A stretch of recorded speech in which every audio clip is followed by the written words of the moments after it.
해방의 날로 일컫는 상호관세 부과일을 앞두고 있습니다. 이런 경계감 속에서 오늘 특별히 서학개미들이 주로 이용하는 테솔, 속셀, 레버리지 상품으로 유명한 디렉시온의 김희중 전문 모시고 다양한 얘기 살펴보도록 하겠습니다. 전문님 안녕하십니까? 네, 안녕하세요. 반갑습니다. 디렉시온의 김희중이라고 합니다. 전문님이 방송이 생애 최초이신가요? 생애 최초는 아니고요. 네네. 한경TV에는 처음입니다. 한경TV는 최초? 네. 오늘 한경TV에 매우 좀 중요한 시기입니다. 내일이 상호관세가 부과되니까요. 단도직입적으로 바로 좀 말씀드리도록 하겠습니다. 자, 트럼프 관세 있지 않습니까? 뭐 변수다, 상수다 얘기가 많은데 디렉시온에서 바라보는 트럼프 관세는 상수 쪽입니까? 아니면 여전히 변수 가능성이 있다라고 보십니까? 여전히 변수 가능성이 많다고 생각을 하고요. 이게 관세가 미국 무역 적자 구조를 바꾸려고 지금 정부에서 시도를 하는 거잖아요. 크게 두 가지라고 볼 수 있을 것 같은데, 첫 번째는 기업들이 미국으로 직접 들어와서 공장도 짓고 인력도 충원을 해가지고 미국에서 직접 상품을 만들게 하는 거랑, 아니면은 이제 뭐 수출을 할 거면은 돈을 내라 이건데, 첫 번째는 지금 어느 정도 효과를 보고 있는 것 같아요. 왜냐하면은 지금 현대도 최근에 31조 원 투자 계획을 발표를 했고, 다른 기업들도 이미 들어왔거나 아니면 향후에 들어올 계획이 있을 거기 때문에 직접 미국에 와서 투자를 하는 거는 어느 정도 효과를 보고 있는 것 같은데, 미국으로 수출을 할 때 세금을 더 부과하는 거에 대해서는 이게 미국 내수 시장을 살리고 미국 소비자들을 결과적으로는 도우려고 이렇게 하는 거잖아요. 근데 얼마 전에 이제 그 저명한 경제학자인 폴 크루그먼이 되게 재밌는 통계를 하나 가지고 왔는데, 트럼프 1기 때 그 중국에 3% 부과하던 관세를 21%로 올렸었잖아요. 그 18%의 추가 관세가 결과적으로는 미국 정부에서 얘기하기로는 그 중국 기업들이 가격을 인하하거나 아니면 세금을 미국에 더 부과를 해서 결과적으로는 미국 소비자들한테 도움이 될 거라는 이제 그런 논리를 가지고 와서 관세를 부과를 했는데, 네. 이게 실제로는 대부분이 미국 소비자들한테 전가가 되었다는 그런 통계가 있어요. 그래서 만약에 이번에 관세도 그런 식으로 미국 소비자들한테 전가가 되게 된다면, 그러면 인플레를 불러일으키게 될 거고, 그러면 소비 심리 같은 것들을 위축시킬 수가 있고, 그렇게 되면 경기에 좀 악영향을 끼칠 수도 있지 않을까 생각을 하기 때문에 그런 부분을 좀 유의해서 봐야 될 것 같습니다.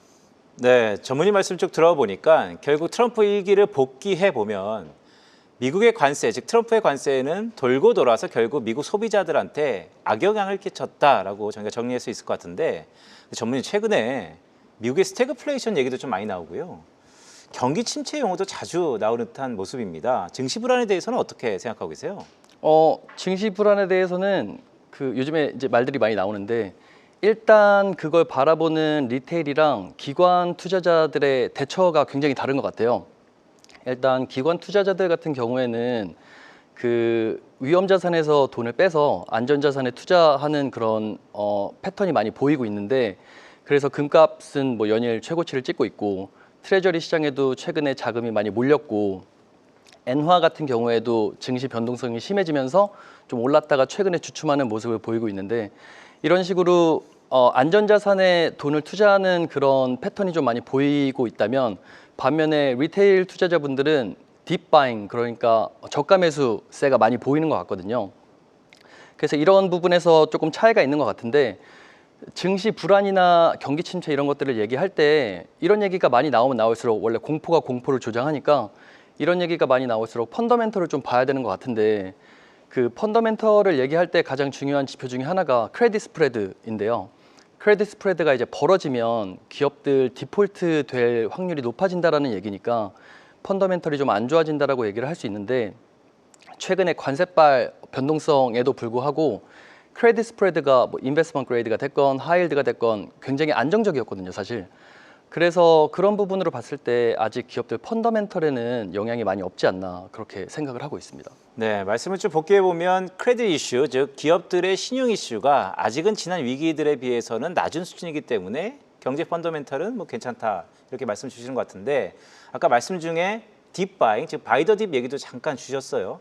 그런데 우리 시청자분들께서 머뭇거리는 이유는 빅테크 기업들 버블 논란입니다. 이거에 대해서는 어떻게 봐야 될까요?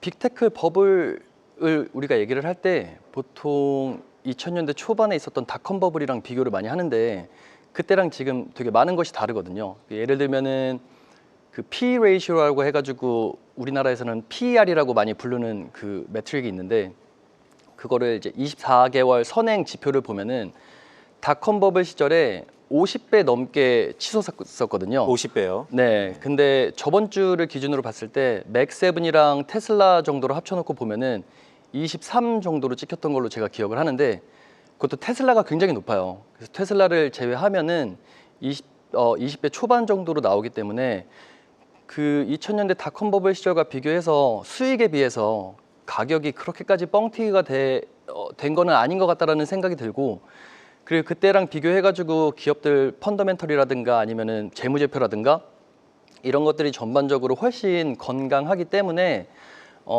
그때랑 비교해서 버블이라고까지 얘기하기에는 좀 어려울 것 같고요. 근데 그래도 한 가지 주의해야 할 점은 싼 편은 아니라고 생각하거든요. 저렴한 편은 아니라고 생각을 하기 때문에 그 뭐 수익성이 보장이 되고 좀 펀더멘털이 강한 그런 우량 기업들을 제외하고 수익성이 검증되지 않은 그런 기업들의 약간 트렌드에 따라서 투자를 하는 그런 식의 투자는 조금 조심해야 될 것 같고 이제 뭘 사도 오르는 그런 장은 끝난 것 같기 때문에 그런 부분에서 좀 유의해서 투자를 하셔야 될 것 같습니다. 전무님 말씀을 글쎄요, 제가 들은 게 이해한 게 맞는지 모르겠습니다. 좋은 날은 끝났다 이렇게 좀 들리는 것 같은데. 자, 디렉시온이 있지 않습니까? 재밌는 회사예요. 미국에서 레버리지 인버스 ETF를 주로 다루시는 것 같습니다. 최근 시장 상황과 관련해서 주요 상품들의 자금 흐름은 어땠는지 말씀 주시겠어요? 이제 저희 회사 플랫폼을 보면은 그 리테일 자금이 상대적으로 기관 자금보다 좀 많거든요.